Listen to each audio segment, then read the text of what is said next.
Well, there's good news coming in for senior citizens. The Insurance Regulatory and Development Authority has asked insurers to permit entry until 65 years all health policies filed from July 1st, 2009 in order to plug the loophole in the system which prevents senior citizens from getting health covers. And joining us for more on this is Harsh Rungta, CEO of apnapaisa.com. He's going to tell us more. Well, Harsh, tell us what does this actually mean for a senior citizen? How will he benefit? So far we've seen that senior citizens have had problems in terms of getting access to medical insurance. Where they got access, there was issues with the premiums. I mean, renewal premiums would be much higher, or renewals might have been denied. I think in a spate of bringing in transparency, we've seen IRDA take very pro-consumer steps on all these issues. Renewal is now compulsory unless there is a fraud by the consumer. The premiums that can be charged cannot be higher than a certain percentage of last year's premiums, and in fact now they require that all premiums for age groups be declared in advance, and if there is going to be loading, under what situation the premiums can be increased, that needs to be declared in advance. And with this step of allowing entry up till 65, I think a lot of pain that senior citizens had in terms of getting access to medical insurance is now going to be addressed. Right, but do you see premium of health insurance for senior citizens going up now post this?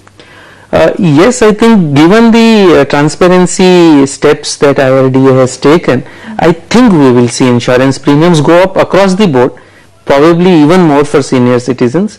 But I would feel that I would any day pay more for a transparent product than pay less and get a product where I am not sure what I am entitled to. So I think that's not such a bad thing for the consumer. And do you see the premium of health insurance policies for senior citizens going up now?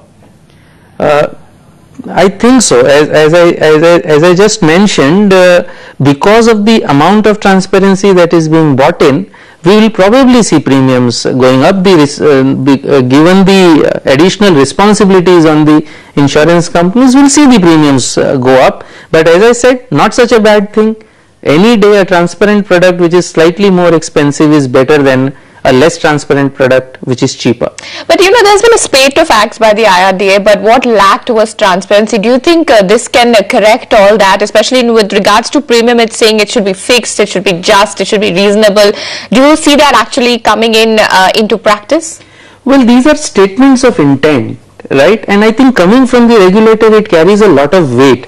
And if you will notice, one of the things there is that now they have said that the insurance companies will need to give them information in the format that they want. So probably they will seek information relating to how much claims with senior citizens, how much claims with a lower age, and all that will go towards that reasonable, just and sufficient. So do you see the health industry actually welcoming this? What kind of an impact do you see on them now post this? Tough one to predict that. Unfortunately, I don't think I'll be able to predict it, but I don't think they have a choice. So I think we'll see the industry take off because of the transparency. So what are the areas in health insurance do you think now needs to be addressed? Especially one was the transparency factor, but now the IRDA is looking into that. What other issues do you think is sort of ailing the industry? I won't say they're ailing, but I think some amount of standardization among companies so that exceptions can stand out. I think that is one thing that's still lacking. By that I mean, I'll give a simple example. There are several exclusions from the policies, and each different insurance companies have different exclusions. Now if these could be standardized, and anything that is different from the standard needs to be bought out separately. I think if that kind of a transparency requirement comes in, I think that's good, because now consumers understand that there is a standard, and if somebody is going to be different from the standard, I know what I'm paying for. Right, so it's good news for senior citizens. Oh, absolutely. Right, Mr. Harsh Rungta, thanks so much for joining us on Business 360. Well, we'll take a quick break now and